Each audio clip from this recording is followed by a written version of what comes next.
मोहब्बत तब तक करो जब तक तुम निभा सको। बाद में मजबूरियों का सहारा लेकर किसी को छोड़ देना वफादारी नहीं होता। मोहब्बत एक खास और गहरी भावना है जो हमारे जीवन का महत्वपूर्ण हिस्सा होता है। यह वह एहसास है जो हमें दूसरे इंसान के प्रति केवल आकर्षण नहीं बल्कि उनकी भलाइयों और खुशियों की पर्याप्ति भी करता है। मोहब्बत करते समय हम अकेले नहीं होते, हम उस व्यक्ति के साथ अपनी भावनाओं और जीवन के सभी मोड़ों को साझा करते हैं। लेकिन यह सच है कि जीवन कई बार मजबूरियों और परिस्थितियों के चलते हमें दुरुस्ती की दिशा में कदम उठाना पड़ सकता है। कभी कभी हमें ऐसा फैसला लेना पड़ता है कि हमारे प्यारे को हमारे साथ रहने के लिए छोड़ देना हो सकता है, या हमें अपने आप को किसी और के साथ समर्थन देने के लिए अपनी मजबूरियों के साथ साझा करना हो सकता है। लेकिन यह सच है कि जीवन कई बार मजबूरियों और परिस्थितियों के चलते हमें दुरुस्ती की दिशा में कदम उठाना पड़ सकता है। कभी कभी हमें ऐसा फैसला लेना पड़ता है कि हमारे प्यारे को हमारे साथ रहने के लिए छोड़ देना हो सकता है, या हमें अपने आप को किसी और के साथ समर्थन देने के लिए अपनी मजबूरियों के साथ साझा करना हो सकता है।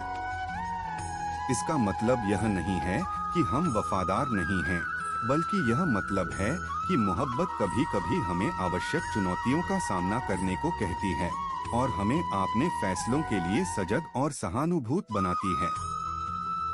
हमें समझना होगा कि हमारे प्यारे के साथ बिना जिज्ञासा और समर्थन देने के लिए हमारे प्यार के प्रति हमारी दृढ़ समर्थन का सबसे महत्वपूर्ण तरीका है, जो हमें और हमारे जीवन को और भी मजबूत बना सकता है।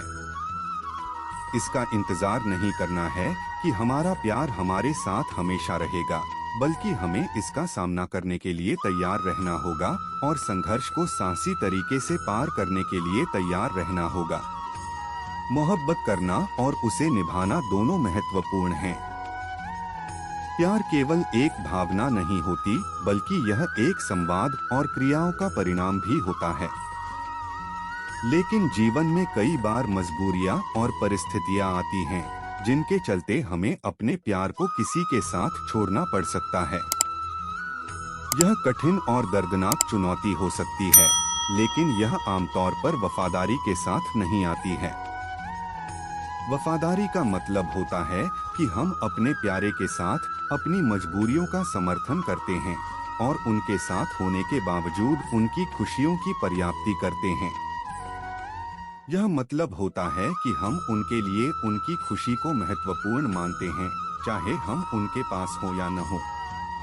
इससे हम अपने प्यार को सच्चा और गहरा बनाते हैं और उनके साथ बिना उनकी स्वतंत्रता को बाधित किए हमेशा के लिए जुड़ते हैं।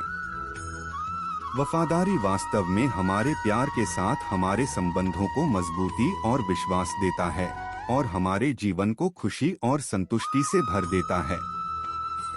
यह कहानी एक ऐसे प्यार के बारे में है जो दिलों में बसा होता है, जिसे समय और मजबूरियों का सामना करना पड़ता है और जो वफादारी का एक उदाहरण हो सकता है।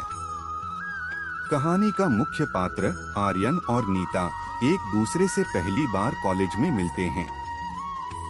उनमें पहली मुलाकात से ही एक अद्वितीय और गहरा रिश्ता बनता है। वे एक दूसरे के साथ समय बिताते हैं और उनका प्यार दिन ब दिन मजबूत होता जाता है। लेकिन जीवन की परिस्थितियों ने उनके साथ चुनौतियों का सामना करने को कहा। आर्यन को अपने परिवार का सहारा बनना पड़ता है और उसे दूसरे शहर में काम करने के लिए जाना होता है, जबकि नीता को अपने शिक्षा के लिए बाहर जाना पड़ता है। उनके बीच की दूरी बढ़ जाती है, लेकिन उनका प्यार अब भी अटल होता है। वे रोजाना वीडियो कॉल करते हैं और उनका समर्थन आपसी विश्वास के साथ बढ़ता है। कुछ सालों बाद आर्यन के परिवार को एक संकट का सामना करना पड़ता है और उन्हें अपने प्यारे शहर से दूर जाना पड़ता है। इस चुनौती के बावजूद वे एक दूसरे के साथ हैं और अपने प्यार को जिंदा और मजबूत रखने के लिए तैयार हैं। इस कहानी से हमें यह सीखने को मिलता है कि प्यार और वफादारी कभी-कभी मजबूरियों के साथ होते हैं, लेकिन इन मजबूरियों के बावजूद एक सच्चे प्यार का सफर हमें और हमारे संबंधों को मजबूत और समर्थ बना सकता है। यह एक महत्वपूर्ण संदेश है कि हमें अपने प्यार के साथ खड़ा रहने के लिए हमेशा तैयार रहना चाहिए, चाहे हमारे सामने चुनौतियां हो या न हो। आज इतना ही।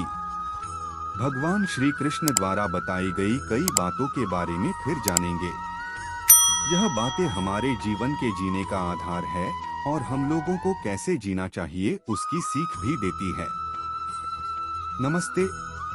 राधे राधे।